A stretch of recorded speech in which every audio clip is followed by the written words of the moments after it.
있습니다.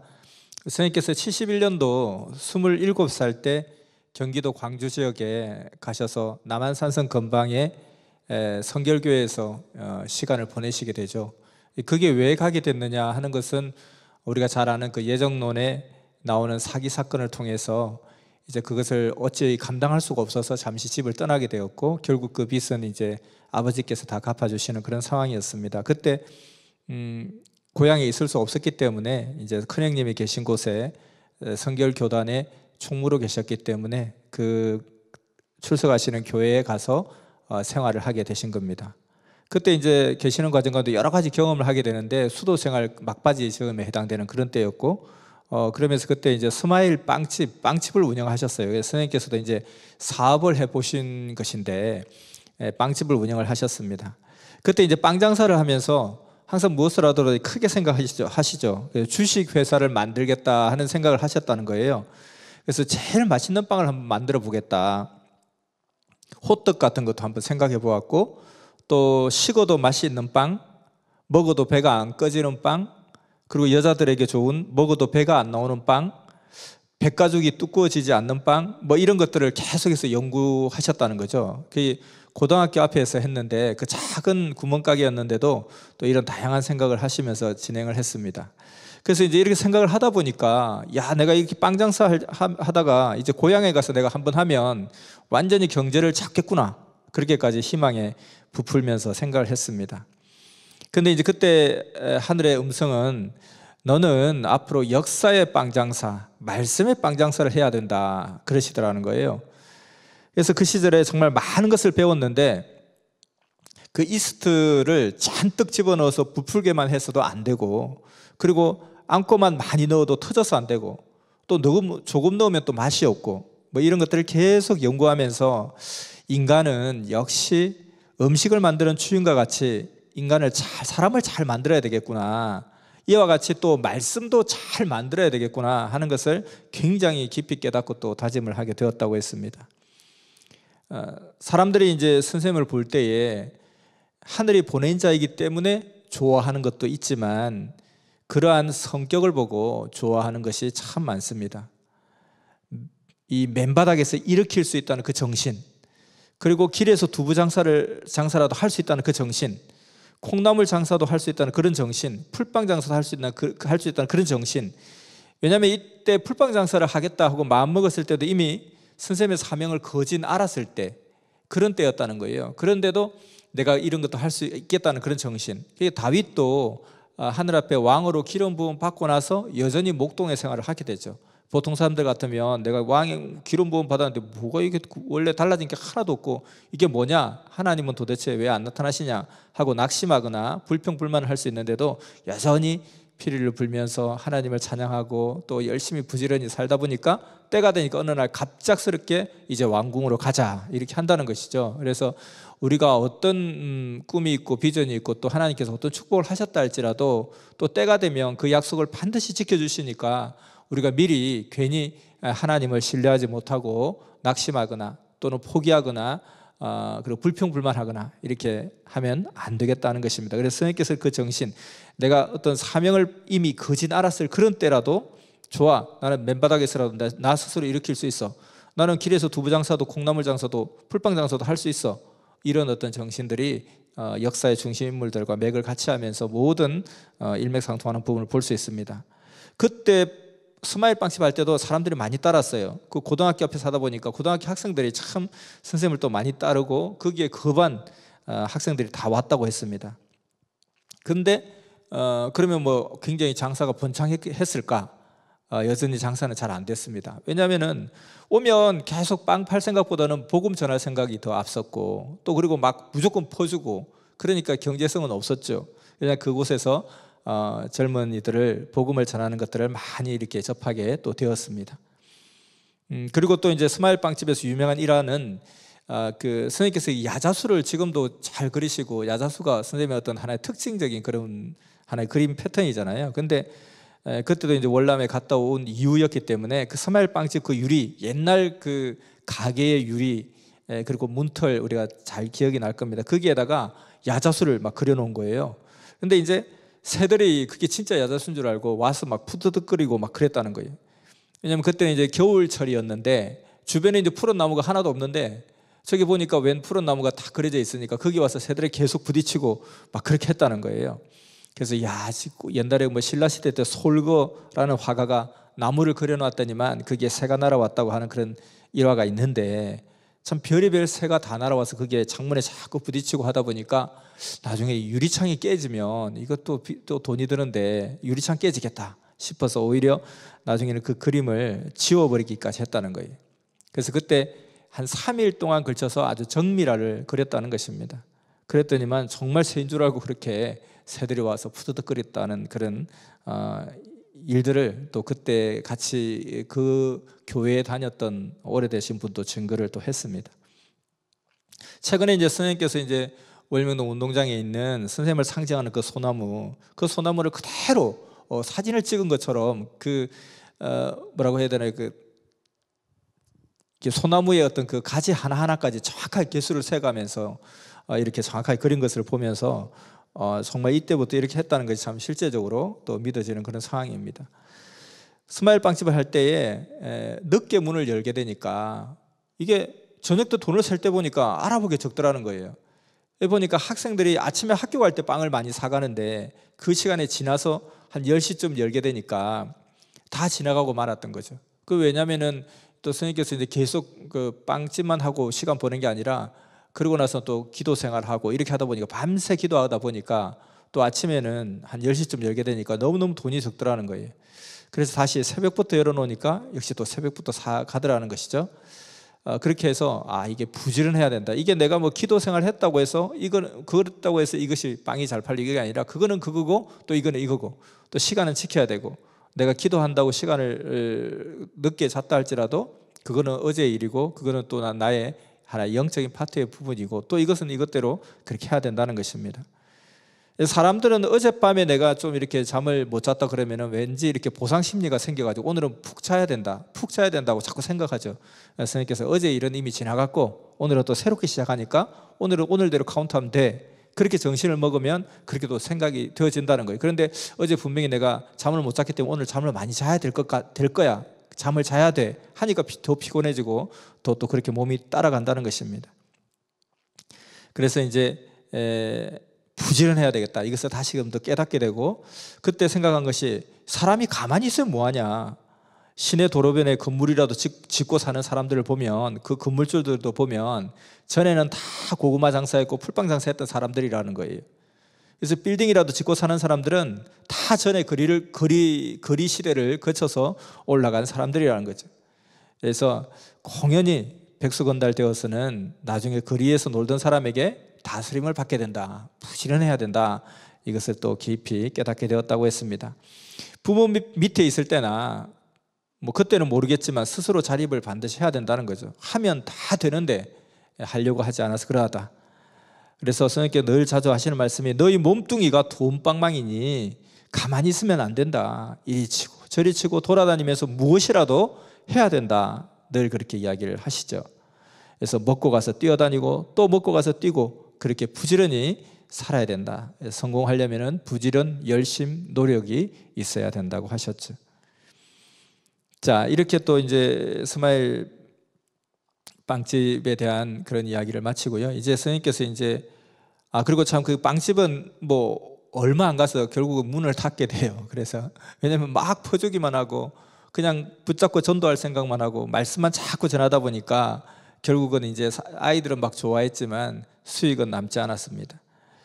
그리고 또 이제 그 이후에 거기서 40일, 70일 절식기도 할 때 정말 사경을 헤매고 쓰러져 있을 때, 그리고 그 학생들이 도대체 이 형님이 왜 안 보이나 하고 찾아와서 죽을 것을 살려주기도 했다고 하죠. 자, 이러면서 이 스마일 빵집도 운영해 보신 그런 또 경험을 하게 되고요. 그 점에 또 이렇게 오늘날 이 시대의 종교를 한번 파악해 보아라 해서 80개 교파를 돌아다녔다고 했습니다. 스마일 빵집을 경영하면서 세계의 핵심적인 그 서울에 발흥하고 있는 종교의 한계와 실상을 파악하라, 그런 감동을 받고 다니게 되었습니다. 결론은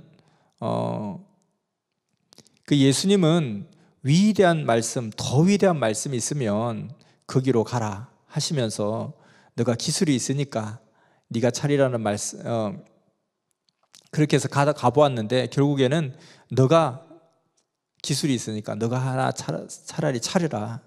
그래서 결국은 세상을 좌우하는 것은 숫자가 아니라 말씀이다 하는 것을 깨닫게 하셨습니다. 그리고 또 하나는 네 몸에서 난 자가 너의 씨가 되리라 하는 그 말씀도 해주셨죠. 이 말씀을 듣기까지, 이 말씀을 깨닫기까지 많은 또 경험을 하게 되는데, 서울에 처음에 올라오셨을 때 일단 내가 어느 종교에든 속해서 활동을 해야 되지 않겠나 하고 기도를 했을 때 꿈에 보이기를 나무에 비해 열매가 너무 콩만큼 작은 모습을 보게 된 거예요. 그런데다가 그 나무를 또 뱀이 또 감고 있는 거예요. 그래서 저 열매가 아무리 비싼 것이라도 이 종교를 열매로 보여주었구나. 그렇게 하면서 입맛 다 떨어져서 발길을 돌리기로 결심했다고 했습니다. 그때 음성이 들리기를 네 몸에서 난 자가 너의 씨가 되리라 했습니다. 아브라함에게 하신 말씀과 같은 말씀이죠. 그래서 선생님이 직접 전도해서 가르쳐서 자녀를 만들고 신부를 만들어야 되겠다 하는 것을 깨닫게 된 것입니다. 그때가 1979년도 그때였습니다. 그래서 그 음성을 듣고 어떻게 결혼해서 자녀를 낳는가 한번 생각해 보았습니다. 그러면서 역시 그래, 내 몸에서 난 자가 내 씨가 되겠지 생각했고요. 그리고 이제 한 번은 그 서울 종로 바닥을 다니는데 아주 멋있는 여자가 지나가더라는 거예요. 그래서 종로 2가에서 5가까지 따라다녔습니다. 너무 멋있어가지고. 그래서 진짜 잘 닦여진, 인성도 잘 닦여진 자라 생각하고 계속 따라다녔는데, 옷도 아주 깔끔하게 입고 아주 날씬하고 멋있고. 그래서 신호등에 이제 선생님께 따라가다가 선생님이 신호등에 걸렸는데 놓칠까 싶어서 빨간불에도 막 그냥 무단횡단하면서 끝까지 따라가 봤습니다. 근데 한 골목으로 들어가는데 그 골목 들어가서 어떤 허름한 집으로 들어가더라는 거예요. 근데 그때 선생님께서 그 여자가 들어간 집의 간판을 보면서 정이 뚝 떨어졌다고 했습니다. 그래서 거기서 발걸음을 돌렸다고 했죠. 저렇게 멋있는 여자가 주인이 너무 많구나. 그곳은 아주 유명한 단란주점이었다는 것입니다. 그때 선생님의 귀를 때리는 느낌이 왔는데, 거죽을 보지 말고 속을 봐야 속지 않는다. 그래서 결국에 와서는 그 꿈을 풀었을 때 성경을 보고 깨달았습니다. 그래서 전도로서 씨를 뿌려야 되겠다. 그런데 한번 낳으면 속을 썩여도 버릴 수 없으니 아예부터 좋은 생명을 낳아야 되겠다. 그러니 사람을 파악을 잘해야 되겠다. 그리고 파악을 잘하고 그 말씀을 전해야 되겠다. 그래서 자기가 전도할 때 힘 안 들이고 전도한 자는 그 사람도 역시 힘 안 들이고 또 전도를 하게 되더라는 거죠. 그래서 이 전도는 아이를 낳는 것과 비슷하다는 것입니다. 그래서 우리가 아이를 낳으면 어른 취급을 하잖아요. 그래서 아기를 낳은 자, 전도한 자는 어른 취급을 한다는 것입니다. 그리고 아기를 낳아보면 어른이 된다고 그러잖아요. 그래서 전도를 해보면 신앙의 어른이 되더라는 것입니다. 애들을 길러보고 가르쳐보고 칭을 대는 것도 달래보고 그런 것들을 겪었기 때문에 어른이 되는 것입니다. 어떤 자들은 전도가 너무 힘드니까 전도만 안 했으면 좋겠다, 전도만 없었으면 좋겠다, 이렇게 생각을 하죠. 아기 낳다가 죽는 자들도 있잖아요. 근데 10살짜리가 애를 낳기가 힘들듯이 어린 자가 생명 낳기가 힘들다는 것이죠. 자꾸 성장을 하면 아기 낳기가 쉽다는 것입니다. 그래서 이렇게 신앙의 자녀들이 선생님의 씨가 되어서 역사가 시작되었습니다. 그런 자들로 인해서 바닷가의 별과 같이 번창할 것이다 그랬습니다. 그런데 사실 다른 교단의 사람들은 선생님 말을 안 듣죠. 선생님께서 이제 80개 종파를 파악할 때에 선생님이 혼자의 몸이었기 때문에 더 좋은 말씀이 있었으면 100% 그쪽으로 따라갔을 것입니다. 근데 아무리 다녀봐도 말씀의 깊이가 선생님이 배운 것보다도 너무 얕더라는 거예요. 그래서 80개 교파를 거의 다 파악을 해봤다는 것입니다. 그래서 하나님의 이와 같이 어떤 처음부터 너가 너의 갈 길을 너 스스로 가라 이렇게 하지 않고 항상 이렇게 경험을 하게 하시죠. 경험을 하게 하시면서 본인이 스스로 뼈저리게 경험하게 하시고 그걸 통해서 확신을 가지게 하십니다. 그냥 가르쳐 준 것은 뭐 믿음으로 절대 믿으면 되겠지만 그러나 그것이 강하지 않다는 것이죠. 근데 본인이 직접 겪게 하고 체험하게 하고 나서 그런 답을 딱 주었을 때 그 답이 굉장히 강한 답이 되는 것이죠. 그래서 우리도 이 섭리는 직접 행하는 역사고 행해 봐야 된다는 것입니다. 말씀도 전해 봐야 알고 또 모든 사명도 해봐야 되고 그래야 더 심정을 알 수 있다. 그래서 우리가 뭐 흔히 세상에서 사랑을 글로 배웠냐 책으로 배웠냐 하듯이 우리는 행하면서 실전을 통해서 배우는 것입니다. 침례교회 갔는데 침례교회 가니까 한 70명 전도하면 목사 안수를 준다 그러더라는 거예요. 그러면서 선생님께서 가지고 다니는 도표를 보더니만 이 도표를 여기에 갖다 놓고 여기에 충성하라. 우리 침례교회 충성하면 당신이 한 70명 전도하면 목사 시켜준다. 그런데 선생님께서 그동안 받은 말씀이 너무 아까워서 그냥 그 도표를 다시 싸들고 거기에서 나왔다고 했습니다. 통일교회 가보니까 통일교회에서는 다른 사람들 다 절을 하더라는 거예요. 그래서 그들은 나름대로 어떤 이런 무대를 만들어 놓고 거기에다가 절을 하는 그런 모습이었는데 초상집에도 갔다 오면 소금과 재를 막 뿌리고 부정탄다고 또 이거는 애군을 물리쳐야 된다고 막 그렇게 하는 미신적인 요소가 참 많아서 이런 것은 있을 수가 없다. 나는 절을 할 수 없다. 이건 미신적인 것이다. 그렇게 또 생각을 하면서 여기는 아니다 그랬죠. 선생님께서 진산통일교회도 갔을 때 그 선생님의 짝사랑하는 여자가 진산통일교회 교인이었잖아요. 그래서 그 마음을 가지고 따라갔더니만 거기에도 보면 마치 우리 뭐 옛날 시대는 대통령 사진을 막 걸어놓기도 하고 북한은 또 김일성 사진을 걸어놓기도 하고 거기에 절하고 막 하듯이 그 문선명 총재 사진을 붙여놓고 막 절을 하고 그러더라는 거예요. 그래서 선생님께서 이거는 아니다 해서 몰래 다음번에는 거기에다가 그 사진을 내려놓고 예수님 사진을 딱 붙여놓고 살짝 나왔다는 거예요. 그래서 그것 때문에 굉장히 좀 곤란한 것을 겪기도 할 정도로 그렇게 이와 같이 미신적인 요소가 참 많더라는 것입니다. 이것도 아니었다. 소망교회 갔어요. 소망교회 갔는데 거기서 역시 마찬가지로 그 선생님의 그 이론이나 그런 것들을 전혀 받아들이지 않더라는 겁니다. 정말 씨가 안 맥히더라는 거예요. 그래서 그때도 결국 세상을 좌우할 것은 숫자가 아니라 결국은 말씀이었다. 이것을 깨닫게 되었다고 했습니다.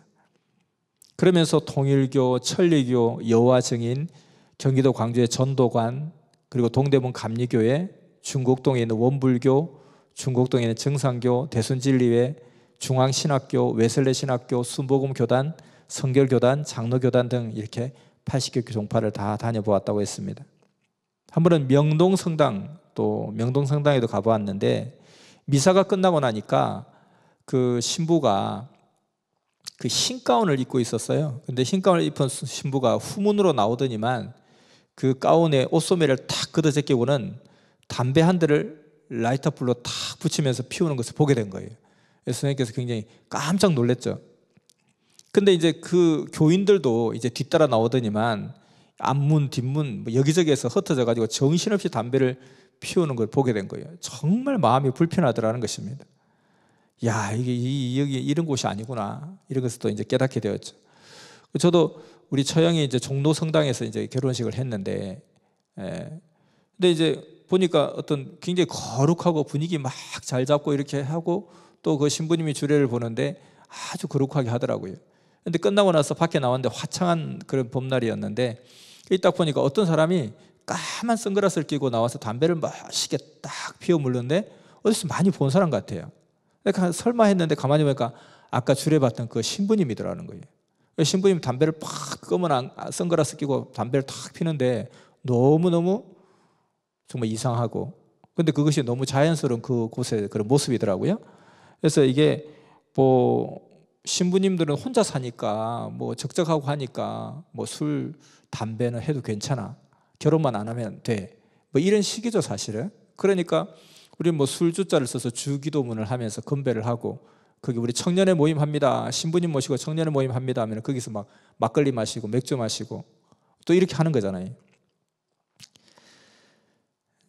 자, 침례교에 갔는데 침례교는 삼각산에 왔다 갔다 할 때 누구를 만났는데 그 선생님의 사정을 듣고 침례교단으로 선생님을 데려가더라는 거예요. 그래서 신학도 시키고 목사 안수도 시켜주겠다. 그리고 한 달에 한 20만 원씩 월급도 주겠다. 그 이튿날까지 대답을 해달라. 근데 하나님이 역사하셔가지고 그 다음날 그 사람과 못 만나게 이렇게 약속이 어그러지게 하더라는 것입니다.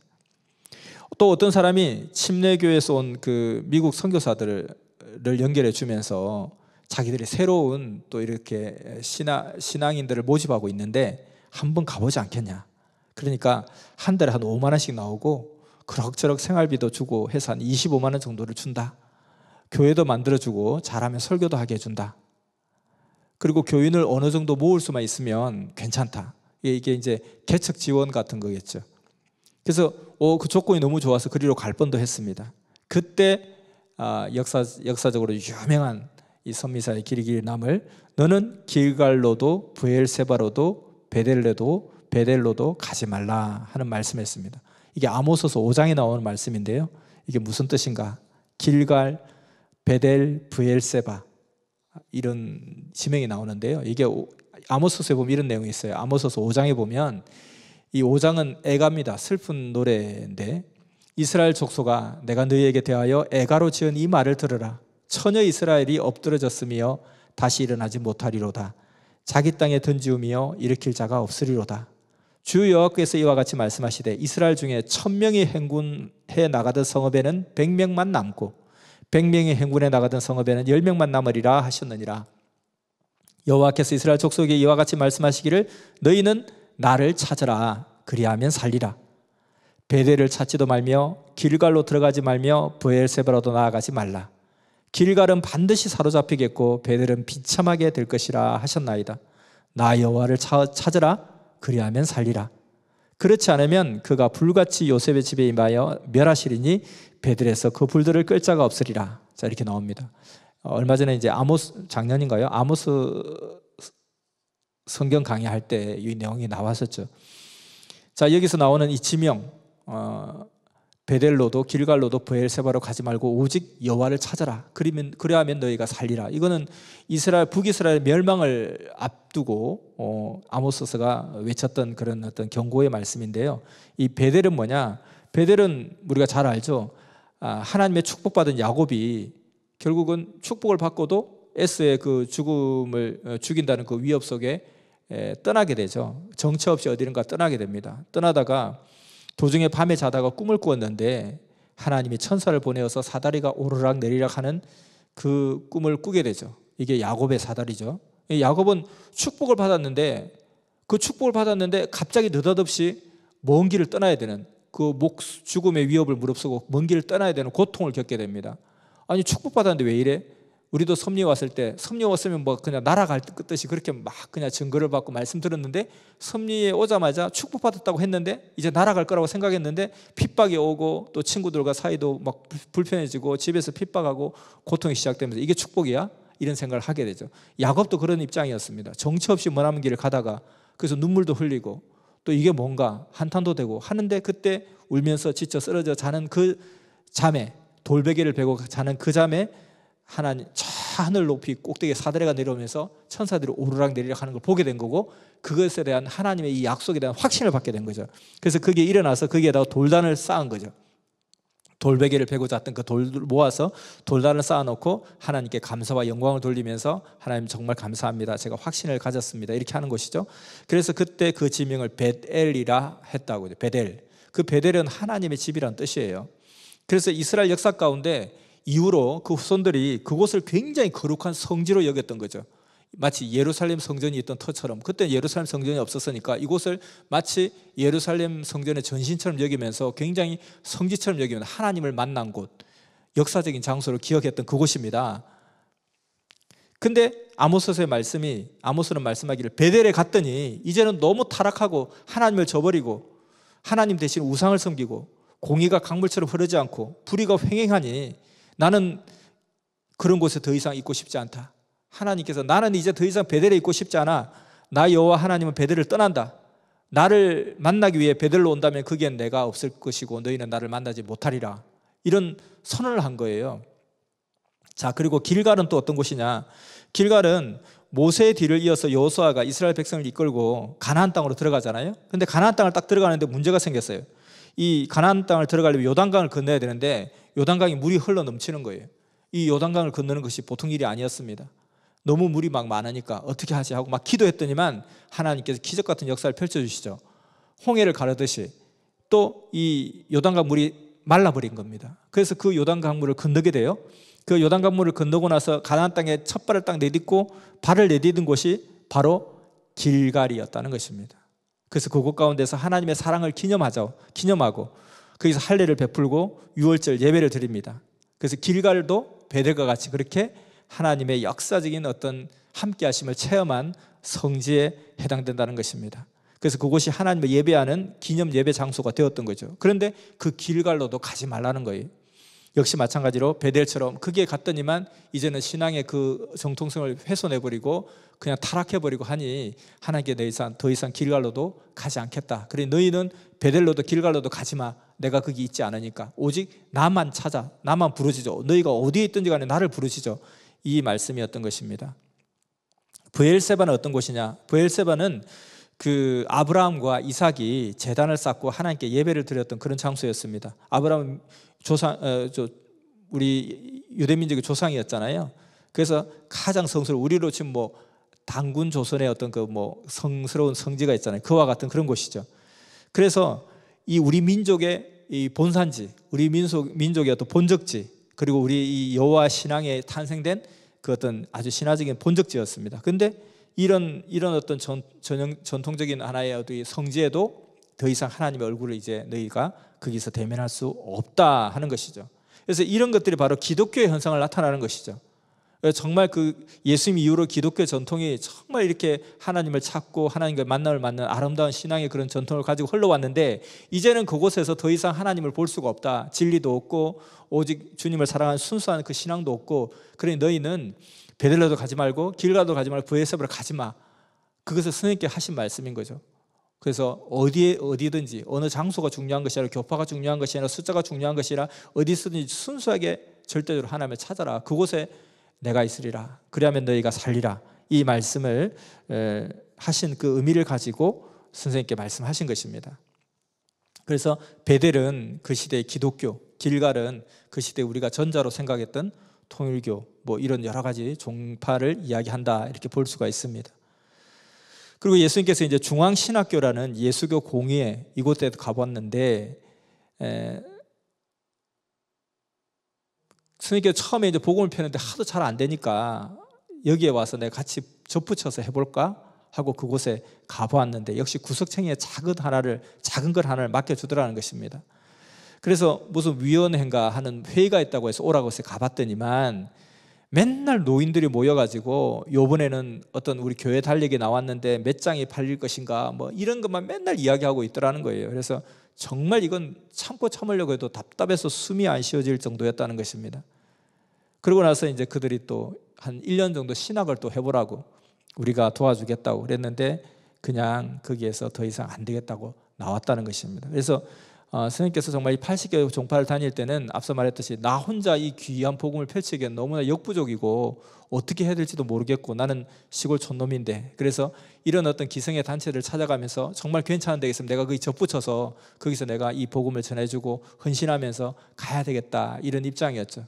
그런데 하늘의 입장은 전혀 그게 아니죠. 너 혼자라도 정말 이 새로운 새 역사의 사명자로서 새 역사를 펼쳐야 될 그런 어떤 사명자니 혼자 하라. 그러나 그 처음부터 그렇게 말씀하시지 않고 직접 몸소 부딪혀 겪게 하시면서 깨닫게 하시고 그로 인해서 또 답을 주시고 이런 입장이었죠. 예수님께서 불은 말씀이다. 마태복음 몇 장을 펴보고 예레미야서 몇 장을 펴보라 이렇게 말씀하지 않죠.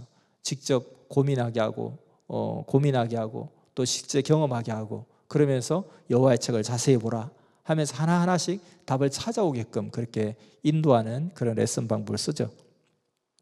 그래서 이때 중앙신학교에서 인도해 주었던 그 목사님을 섭리가 이제 좀 시작되고 나서 좀 지났을 때 84년도에 연결이 되었습니다. 그래서 그 목사님이 오셔가지고 박영주 목사라는 분인데 참 반갑다고 하면서 자기가 그 중앙신학교를 그렇게 만들어 놓고 청년들을 막 길러보겠다고 했는데 이제는 더 이상 자기 말을 믿고 따르는 사람이 없다고 하더라는 거예요. 원래는 자기 밑에 한 50명이나 되는 청년이 있어서 말을 잘 듣고 따르기는 했지만 사실은 그들은 이 목사님이 등록금, 학자금을 대줘서 그렇지 그것이 끝나고 나면 모두 흩어질 것이다, 그렇게 이야기도 걱정하고 했는데 정말 싹 다 흩어져 버렸대요. 그러면서도 그분은 또 이 역사의 말씀을 배우지는 않더라는 것입니다. 그래서 한 번씩 초청할 때만 와서 한 번씩 말씀만 전해주고 그렇게 가더라는 거예요. 그래서 선생님께서는 그렇게 초청하면서 자꾸 좀 더 사귀어서 이 사람을 전도하려고 했는데 결국은 그냥 안 따라오더라는 거예요.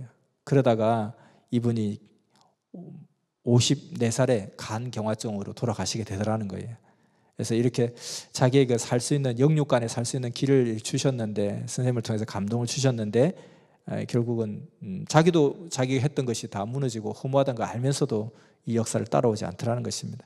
이 섭리 역사를 따라온다는 것이 이게 엄청난 축복이라는 거예요. 내가 그냥 뭐 잘 판단해서 내가 뭐 그렇게 해서 이게 아니라 정말 이것도 하나님이 축복하시고 또 이끌어 주시지 않으면 참 쉽지 않은 길이다. 그리고 또 그 속에 자기 조건도 이걸 택했다는 것은 정말 장한 선택이고 잘한 일이다. 그래서 우리 섭리길 가는 우리는 정말 일단은 뭐 더 잘했으면 좋겠지만 지금도 너무너무 대단하다, 자기 스스로에게 격려도 하고 칭찬도 하고 그렇게 하면서, 근데 이렇게 이왕 이렇게 가는 것, 이래도 저래도 시간은 흘러가는데 좀 더 열심히, 좀 더 부지런히, 좀 더 여한 없이 후회 없이 화끈하게 가면 어떻겠냐, 이렇게 오히려 이렇게 편하게 즐겁게 이상적으로 섭리길을 가면 좋겠습니다.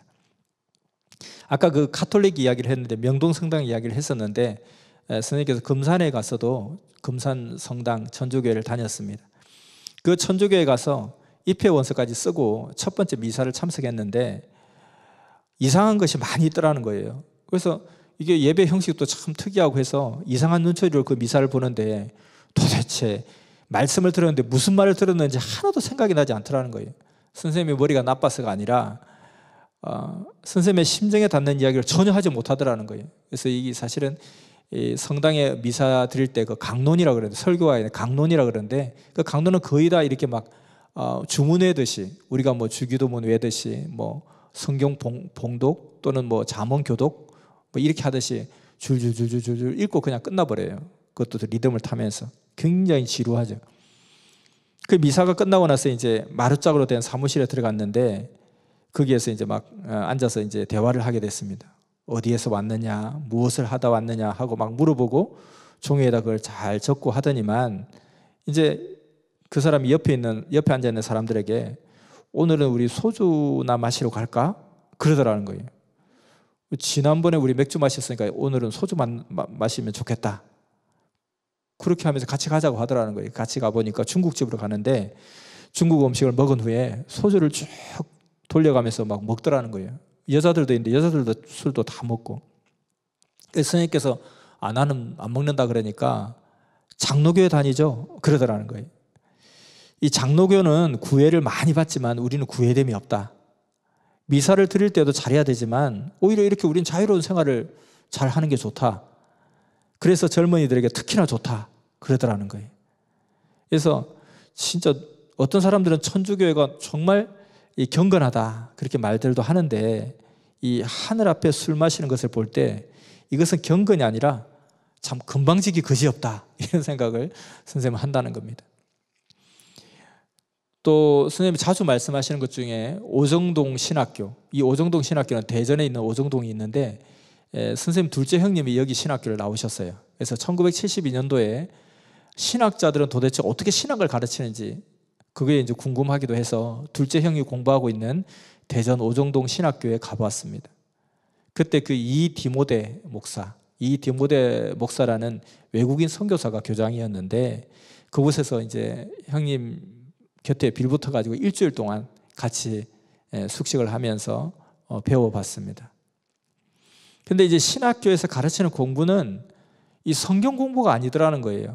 헬레니즘, 헤브라이즘, 정말 혓바닥 안 돌아가는 말만 가르치고 뭔가 이상하고 형식적이고 외식적인 것들을 보게 되면서 신학이 이런 거구나, 이것을 깨닫게 되었다고 했습니다. 그러면서 그날 밤에 꿈을 꾸는데 미루나무가 한 5-6그루가 쫙 보이더라는 거예요. 근데 이 미루나무는 키는 굉장히 크죠.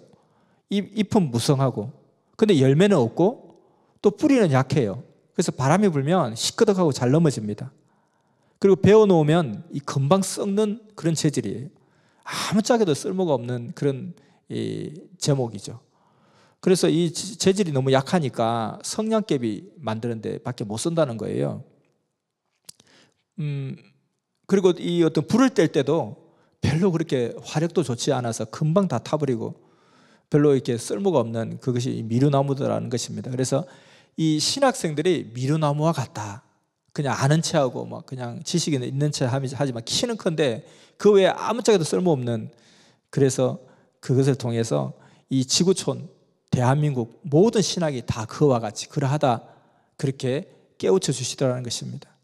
그래서 예수님께서 야, 더 배우고 싶냐? 좀 더 배우고 싶어? 이런 신학교에서 배우고 싶어? 아니요, 이제 더 배울 필요가 없어요. 입맛 떨어지고 밥맛 떨어져서 그냥 가겠습니다. 그리고 집으로 돌아왔다는 거예요. 그때 이제 신학이 어떤 것인지를 그때 느끼게 되었다고 했습니다. 금산통일교에서 부흥 집회도 하기도 하셨는데, 선생님이 그렇게 기도 생활하고 아픈 자를 낫게 해주고 하는 그런 소문이 금산까지 나서 금산통일교에서 부흥 집회를 해달라고 초청을 했습니다. 선생님께서 11일 동안 밥도 안 먹고 물 한 번 안 마시면서 단식까지 하면서 부흥 집회를 했는데 사람들이 정말 많이 왔다는 거예요. 그래서 사람들이 정말 기도를 많이 한 사람이라고 감동을 하고 막 그렇게 하더라는 것입니다. 그때는 정말 일반적인 말씀을 전했는데 그 말씀의 영감력이나 그 영역이 대단하다고, 엄청나다고. 그래서 스님께서 이제 제가 배운 이 교리도 지금 이제 전할까요? 그러니까 하나님께서 내가 가르쳐준 교리는 가만 놔둬라. 그건 전하지 마라. 그래서 그 말씀은 꺼내지 않았다고 했습니다. 그래서 그곳에 그들의 모순도 지적하고 교리도 뒤떨어진다고 하면서 자꾸 배우라고 했지만 배우려고 하지 않더라는 것입니다. 자기들보다 더 높은 것을 이해하지 못하면 수준 미달이지. 결국 무지자는 천재를 이해하지 못하듯이 이들 또한 나를 이해하지 못하는구나. 그러면서 결국은 그 집회도 마치게 되었습니다. 집회 후에 파티를 해준다고 해서 그게 마지막으로 참석을 했는데 병맥주 4병을 가지고 오더라는 거예요. 선생님께 수고했다고, 한 잔 마시라고. 못 먹는다 하니까 또 왜 그러냐고 의아해 하더라는 겁니다. 보니까 이 통일교도 그 총책임자로부터 쫄병에 이르기까지 완전 맥주를 물 마시듯이 잘 마시더라는 것입니다. 그러면서 자기들은 우리는 복직되었기 때문에 술을 먹는다, 그렇게 이야기하더라는 거예요. 그래서 여기도 정말 아니구나. 내가 여기서 더 시간을 쓰느니 산에 올라가서 기도해야 되겠다. 그래서 그때 기도하면서 예수님께 물어봤습니다. 이 술 문제 도대체 이거 어떻게 된 건지 모르겠습니다. 그러니까 그때 환상을 보여주시는데 이 통일교 전체 주동자를 보여주는데 그들도 술 먹고 파티를 하고 있더라는 것입니다. 아, 이거구나. 위에서부터 술 먹고 있으니까 저렇게 마시는구나. 하나님께서 이를 어떻게 보실까? 하나님도 가끔 한 잔씩 하실까? 하나님도 가끔 한 잔씩 하시나? 하나님도 가끔씩 담배를 한 대씩 피우시나? 그건 아닐 것 같은데. 아니지. 아니다. 그래서 그 이후로 이제 선생님이 예수님을 만날 때마다 이렇게 자세히 보았는데 그렇게 오랫동안 보았어도 술 한 잔, 담배 한 대 먹는 거 못 봤다는 거예요. 그래서 그렇지, 역시 맞지, 내 생각이 맞지, 그럴 수밖에 없지, 이렇게 또 확신했다는 거죠. 자, 그리고 또 선생님께서 이 길갈로도 베델로도 가지 말라, 이 말씀을 또 한 번 더 듣게 되는데 여러 곳을 돌아다녀 봤는데 그때 당시에는 그래도 나름대로 제대로 가르치고 있는 것은 통일교였다는 것입니다. 지금은 아니지만 그때 70년대 초반은 이제 통일교가 우리의 전자에 해당되는 세례요한격의 그런 역사였기 때문에 그런 것들을 잘 하고 있었죠. 그런데 예수님과 세례요한과의 관계를 볼 때도 세례요한이 정말 기세등등하게 잘 불같이 그 발판을 잘 만들면서 예수님을 딱 증거할 수 있는 그런 상황이었는데 결국은 그 사명을 하지 못함으로 아주 그냥 그렇게 위대한 신약의 문을 연 전초자가 결국 아주 비참한 죽음을 맞게 되고 그의 어떤 그 했던 행적들이 다 사라지게 되죠. 통일교도 정말 이와 같이 섭리를 증거하기 위해서 하나님 보낸 전초 역사였는데 그 이후로 이 섭리를 받아들이지 못함으로 인해서 지금 완전히 변질된 정체성을 상실해버린 이상한 단체가 되어버린 그런 입장이 되었죠. 그래서 그때 이제 이렇게 접목시키는 그런 상황이었는데 그때 선생님께 다녀보니 그래도 통일교회가 제일 말씀에는 깨어 있다. 근데 그곳에 문제가 뭐였냐면은 예수님을 멀리하고 있다. 이것이 정말 그때 당시에도 이미 이게 허점이었다는 것입니다. 근데 기독교는 예수님은 정말 가까이 하고 있다는 거예요. 근데 교리가 약하고, 근데 통일교는 교리는 그래도 준비가 되어 있는데 예수님을 멀리하고 있다는 거예요. 이 도대체 어디로 가야 되나? 그래서 하늘은 베델 기성교회로도 가지 말고 길갈 통일교로도 가지 말라 하신 겁니다. 너가 베델로도 길갈로도 가지 말라. 베델로 가면 허무하게 끝나고 기성교회로 가면 허무하게 끝나고 길갈로 가면 사로잡히게 된다. 통일교로 가면 내가 사로잡히게 된다. 그러면서 너는 오직 여호와를 찾아라. 내가 직접 이 말씀으로 난 자식들이라야 진짜 너를 따르고 뜻을 이룰 수 있는 사람들이다.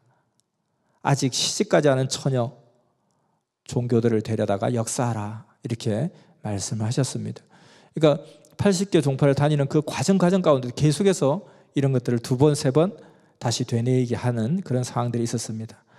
결국 이런 모든 일을 겪으면서 마지막에 연계에 들어가서 모든 종교를 정립해 가면서 모든 종교들의 그 정황을, 현황을 깨닫게 된 것입니다. 서울에 올라와서 볼 때는 모든 종교가 다 형제 같았고 어떤 종교라도 다 지도해 주고 싶은 그런 하늘의 마음이 컸습니다. 그러다가 하늘산 기도원에 갔다가 거기 원장을 만났는데 그 하늘산 기도원 원장이 목회하느냐 하더니만 한번 와서 설교를 해보라고. 그래서 갔었어요. 그래서 그때도 가면서 내가 혼자 가지만 예수님 같이 가요. 항상 예수님을 모시고 갔다는 겁니다. 그럴 때마다 항상 예수님은 너 기펴고 살아라. 기펴고 살아라. 설설 기지 말라. 너가 아무리 혼자라 할지라도 저 위세가 당당한 저들 앞에 절대로 기죽지 말라. 그렇게 늘 말씀하시더라는 것입니다. 그러면서 항상 너가 어디를 가더라도 그곳에는 뜻이 있다. 그래서 선생님은 항상 이제 그 이후로도 이제 이것이 딱 인이 바뀌어서 내가 어디를 가더라도 다 뜻이 있는 발걸음이다. 뜻을 잊어버리면 안 된다. 그래서 그 또 뜻을 우리가 생각하는 뜻도 있고 또 다른 면으로 풀어주시는데 뜻을 다른 말로 하면 마패와 같다. 마패를 차고 다니면 어떤 상황 속에서 마패를 꺼내면 그 든든하듯이 항상 이와 같이 마패를 차고 다니듯이 뜻을 차고 다녀야 된다. 어디를 가더라도 무슨 뜻이 있을까? 어디를 가더라도 하나님이 보낸 뜻이 있다. 그것이 나의 권위고 권능이고 마패라는 것입니다. 이 양단의 세계를 꼭 생각하라고 가라. 어디를 가더라도 여기에 내가 그냥 올 리가 없다. 반드시 뜻이 있어서 온 것이다.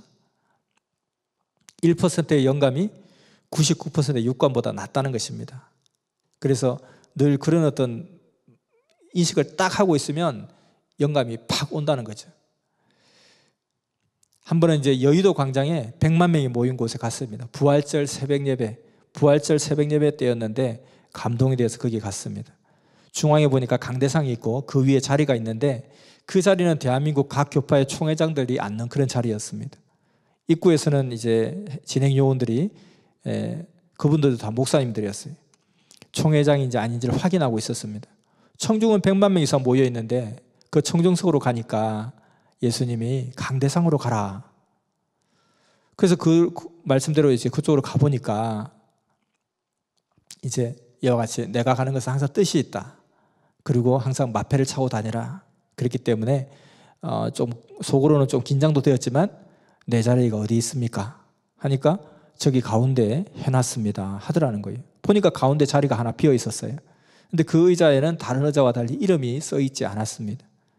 그래서 선생님께서 가서 거기에 가서 딱 앉으니까 그 옆에 있는 사람들, 앉아있던 사람들이 막 실금실금 쳐다보는 거예요. 자기들끼리는 안면이 있는 사람들인데 웬 안면이 없는 사람이 와서 탁 앉으니까 자기들끼리 계속 쳐다보고 있더라는 거예요. 그리고 쑥덕쑥덕 하기도 하고. 그리고 나서 예배가 끝나고 나니까 감히 누가 와서 악수를 청하는 사람이 없더라는 거예요. 누구냐고 묻는 사람도 없더라는 거예요. 그때 미국 선교사가 카메라로 사진을 찍어줬습니다. 그 사진이 지금 역사에 남아있는 사진이 되었죠.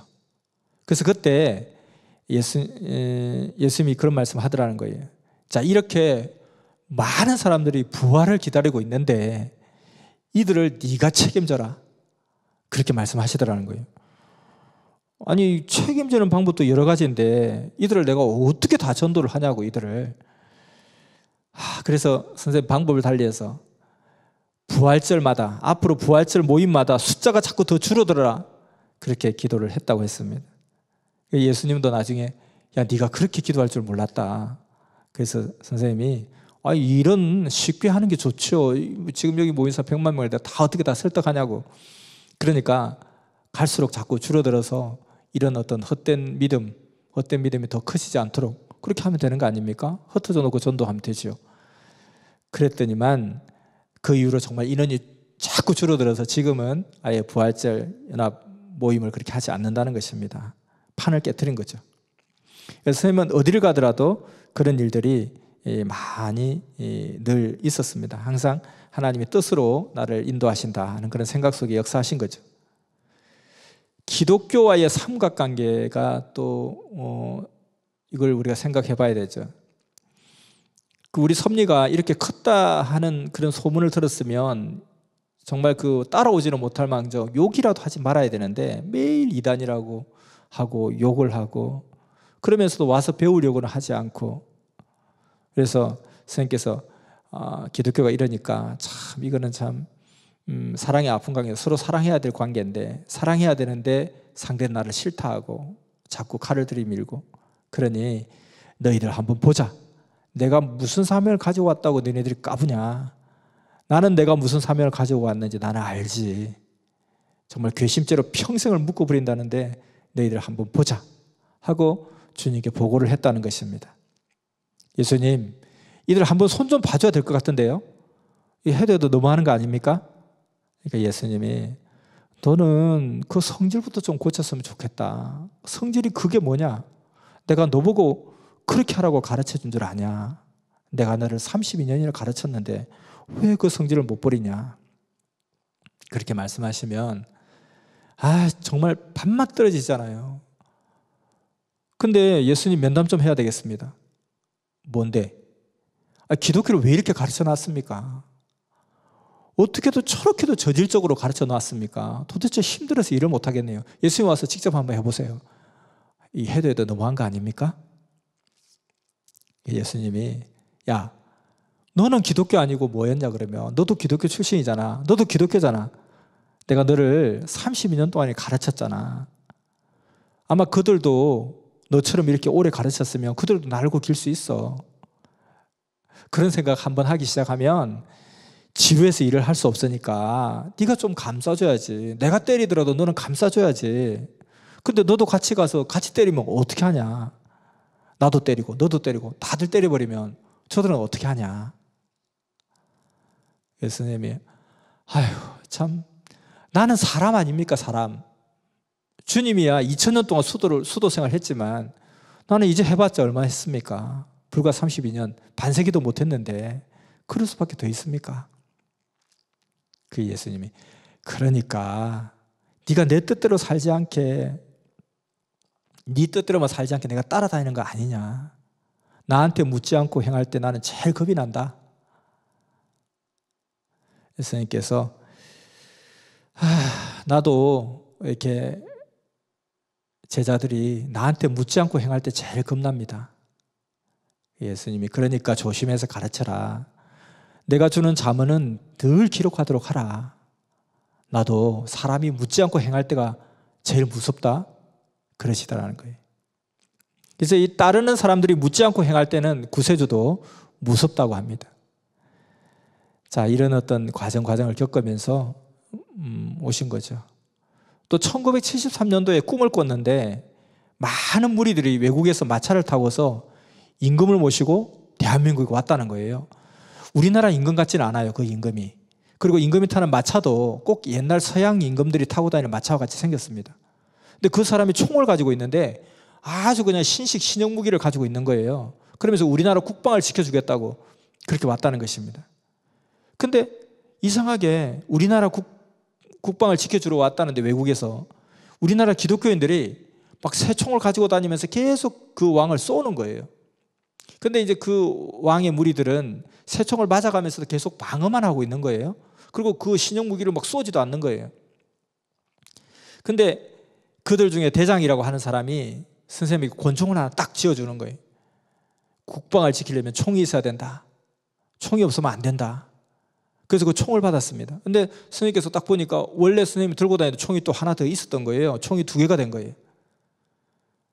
그래서 평소 가지고 있던 총은 어떻게 가지고 있게 됐나 생각해 보니까 산에 있을 때 그 국방색 옷을 입은 천사가 와가지고 어떻게 전쟁을 하는데 맨몸으로 하느냐 하면서 너도 월남전에도 갔다 오지 않았느냐 하면서 그때 총알과 함께 총을 주었다는 거예요. 그때부터 그것을 영적으로 가지고 다니면서 든든했는데, 그런데 그 이후에 그 천사가 자주 나타났습니다.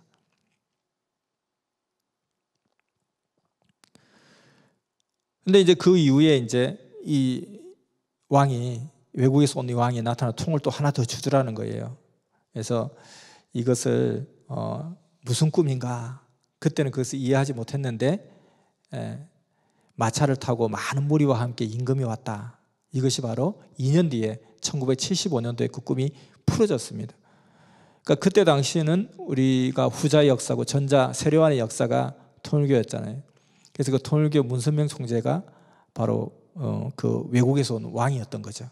그래서 그때 당시에 이제 75년도에 우리 여의도 광장에 이 통일교 집회가 있었어요. 그 통일교 집회가 있었는데 그때에 이 기독교인들이 나타나가지고 그냥 이 사복을 입고 변장으로 나타나가지고 그 집회 현장에 와서 막 똥물을 막 뿌리면서 집회를 방해하고, 그러면서 이 시대 정말 유대인들이 그 세례요한의 그 복음을, 세례요한의 그 전초를 받아들이지 않았고 또 세례요한 예수님과 하나 되지 못해서 역사 깨졌듯이 이 시대도 기독교가 유대교의 입장이 되어서 또 이렇게 이 하나님의 전초 역사를 이렇게 방해하는구나. 그때 굉장히 충격을 받으셨다고 했습니다. 근데 이제 그 이후에 결국은 뭐 통일교도 그 역할을 잘 못하니까 이제는 뭐 우리하고 아무 상관이 없는 그런 곳이 되었고, 이미 그 전초자의 그 역사의 그 본질의 그 말씀들을 다 지금 이제 삭제해버리고 딴 길로 완전히 세워버렸죠. 끝나버렸죠. 자, 이렇게 이제 80개 종파를 다니면서 하나하나 직접 경험하고 체험하고 느끼면서 이런 역사를 또 준비해 오셨습니다. 그러고 나서